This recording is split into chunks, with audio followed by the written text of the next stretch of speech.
6 levels of representation. Sasa hawa viongozi wote katika hizi ngazi zote hawachasikiza wananchi watatue matatizo. Tuanze tena mzunguko mwingine. Tulifanya bombers 1, bombers 2, bombers what, bombers everything.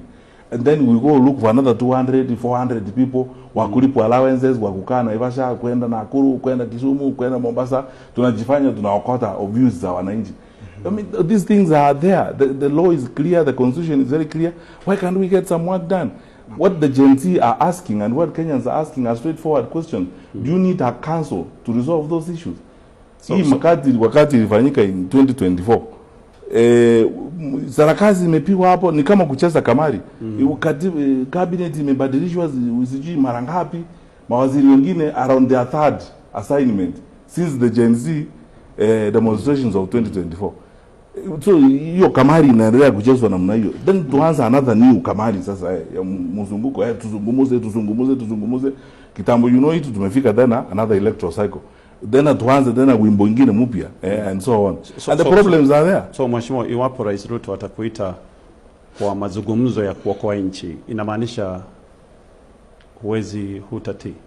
hutaenda? Atahitaji nini kutoka kwangu? What will he need from me? What will I tell him that that he cannot hear from the people in the streets? What can I tell him that he is not hearing from the Gen Z? Unajua hiyo ndio zamani kujifanya. What's new? Anaenda kusikiza nini? Look, let me give you an example. 2 weeks ago, we went to Kenyatta National Hospital to see people who had been hurt during the demonstrations, 25th of June. Yes. We went to that ward. There were 17 people admitted there with gunshot wounds across the board. Listen to me very carefully. Those people came from so many communities across the country. I did not see people from one community in that ward. When we came downstairs, I was with Kalonzo and Wamalwa. I left that hospital that day with 7 pieces of paper. I don't know how many Kalonzo left with or how many Wamalwa left with 7 pieces of paper. Somebody walks up to me and tells me, Mheshimiwa, mimi nimekuwa hapa tangu jana, nimeambiwa nilipe 43,000, SHA inaweza lipa 13 or whatever the case was. So sasa natafuta 30,000. Mwingine, unajua nimekuwa hapa, sijui mtoto anahitaji kufanyiwa nini, I'm supposed to pay 73,000, SHA italipa 20, nahitaji kulipa.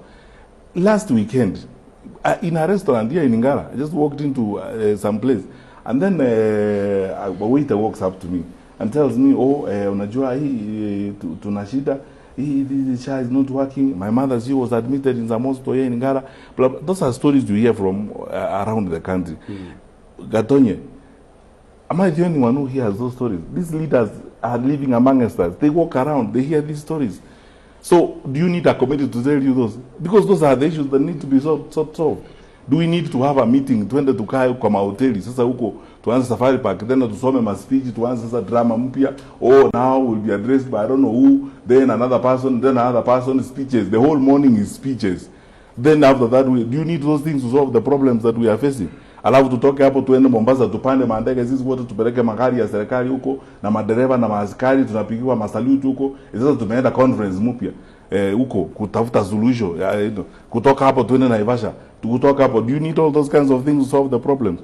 It's straightforward. It's looking at us. I speak to school principals, obviously, because I'm a former minister of education, and I've kept friendships with many of them. Many teachers, because they are my colleagues, I'm a trained teacher. Some of these guys were my classmates in KU. Ninaongeanga na hawa watu kila wakati. I meet parents every day in my life. No capitation in schools. Some principals tell you, the last time I received 160,000 or whatever it is, I have debts up to the sky. Some of them cannot tell you what's going to happen. Ukiuliza an average parent, the limit we had kept wakati was saying, parents should not be pushed with this burden of school fees and so on. Wanakueleza, ukiuliza watu wengine, even in the private school sector, they won't tell you how much money they're supposed to raise to pay for exams, as it were. We had removed examination fees completely, because as you know, nikueleze Gatonye, when you ask for examination fees, first of all, it is an inclusion issue. There are people who are not going to be able to pay exams, which means they will drop out. we are beginning to see again cases like those. We had worked on 100% transition. The simple and common sense reason why we removed the examination fees is because that is how you ensure inclusion. Everyone can do exams, everyone participates in the process. So it's a participation issue. It's a wastage issue. Mtu ameenda shule amefika wakati wa kufanya exam, hawezi kufanya exam, anatoka. I meet university students. I meet parents who have kids in universities.